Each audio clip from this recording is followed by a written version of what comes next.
Halo teman-teman, Assalamualaikum warahmatullahi wabarakatuh. Perkenalkan, aku Aisyah Raihani dari mahasiswa BKUNY Angkatan 18 yang sedang melaksanakan kegiatan KKN di Sonosewu, Bantul. Pada kesempatan kali ini aku pengen berbagi sedikit nih ke teman-teman tentang peran keluarga dalam pengasuhan anak. Nah, sosialisasi parenting ini tujuannya yaitu ingin berbagi ke teman-teman tentang peran sebuah keluarga yang harmonis dalam proses perkembangan manusia yang terdiri dari beberapa fase. Nah, pada fase awal yaitu fase anak-anak, peranan keluarga terutama orang tua itu dalam mengasuh anak cukup signifikan sebab keluarga merupakan agen sosialisasi primer. Oleh karena itu, keberhasilan dalam mengasuh salah satunya ditentukan oleh pola asuh.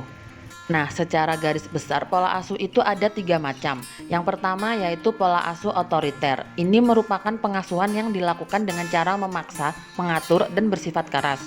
Lalu yang kedua ada pola asuh permisif. Ini dilakukan dengan memberikan kebebasan terhadap anak. Kemudian yang ketiga ada pola asuh demokratis. Ini orang tua memberikan kebebasan serta bimbingan kepada anak. Nah, dari 3 pola asuh ini, yang paling baik dan cocok untuk diterapkan dalam mengasuh anak adalah pola asuh demokratis. Karena pola asuh ini bersifat demokratis, jadi orang tua akan menghargai dan memahami keadaan anak, sehingga anak akan merasa nyaman, bersikap mandiri, cerdas, dapat menyesuaikan diri dengan lingkungan sekitar dengan baik, dan yang utama adalah anak memiliki kepribadian yang baik.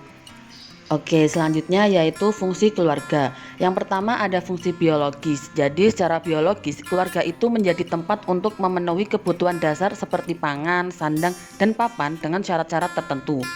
Yang kedua ada fungsi pendidikan. Di sini keluarga diajak untuk mengkondisikan kehidupan keluarga sebagai institusi pendidikan sehingga terdapat proses saling berinteraksi antara anggota keluarga.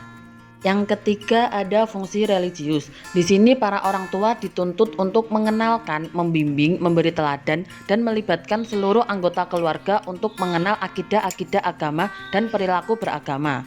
Yang keempat ada fungsi perlindungan. Fungsi perlindungan dalam keluarga ini untuk menjaga dan memelihara anak dan anggota keluarga dari tindakan negatif yang mungkin akan timbul.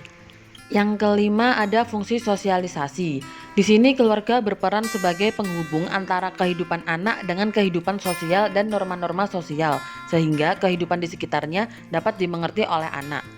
Yang keenam ada fungsi kasih sayang. Di sini keluarga harus dapat menjalankan tugasnya menjadi lembaga interaksi dalam ikatan batin yang kuat antar anggotanya sesuai dengan status dan peranan sosial masing-masing dalam kehidupan keluarga tersebut. Yang ketujuh ada fungsi ekonomis. Aktivitas dalam fungsi ini berkaitan dengan pencarian nafkah, pembinaan usaha, dan perencanaan anggaran biaya baik penerimaan maupun pengeluaran. Lalu yang terakhir ada fungsi rekreatif. Jadi suasana rekreatif ini akan dialami oleh anak dan anggota keluarga lainnya apabila dalam kehidupan keluarga itu terdapat perasaan damai, jauh dari ketegangan batin, dan pada saat-saat tertentu merasakan kehidupan bebas dari kesibukan sehari-hari.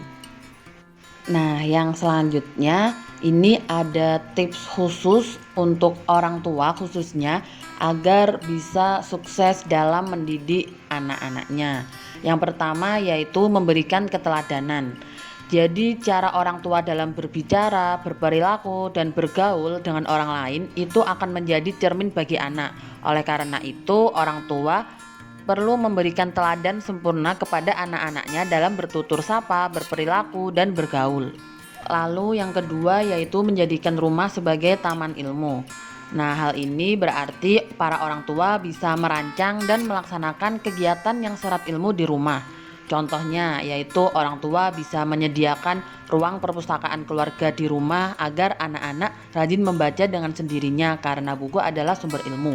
Atau contoh lain yaitu orang tua bisa menyediakan komputer untuk menulis dan berkarya, karena ini bisa menjadi salah satu strategi jitu melatih anak agar melek teknologi. Kemudian yang ketiga yaitu menyediakan wahana kreativitas. Nah, di sini para orang tua bisa memberikan ruang penuh kepada anak-anak untuk menampakkan jati diri dan identitasnya. Orang tua bisa membiarkan anak untuk bermain komputer, membaca buku, menulis, main catur, atau apapun itu. Namun orang tua tetap harus membimbing agar anak dapat menemukan bakat terbesar yang ada pada dirinya. Lalu yang keempat yaitu menghindari emosi yang negatif. Jadi emosi seperti marah, kecewa, dan tersinggung itu memang hal yang alami ada pada setiap manusia. Tapi jika para orang tua tidak bisa mengendalikannya, maka akan sangat berbahaya terlebih apabila dilakukan di hadapan anak-anak. Oleh karena itu, orang tua perlu untuk menjaga stabilitas emosi ketika mendidik anak-anaknya. Dan yang terakhir yaitu rajin berdoa, karena sesempurnanya manusia, tetap saja manusia merupakan makhluk yang memiliki kekurangan. Oleh sebab itu, manusia harus menambah kedekatan kepada Tuhan Yang Maha Kuasa. Dalam konteks ini, berdoa menjadi wahana untuk memohon pertolongan Tuhan. Jadi, para orang tua setelah berusaha semaksimal mungkin dalam mendidik anak, para orang tua bisa berserah diri dengan berdoa. Wah, ternyata peran keluarga dalam pengasuhan anak itu sangat penting ya, karena dapat mempengaruhi dan membentuk kepribadian atau karakter anak. Oke, sekian dari aku. Terima kasih dan mohon maaf. Semoga bermanfaat. Wassalamualaikum.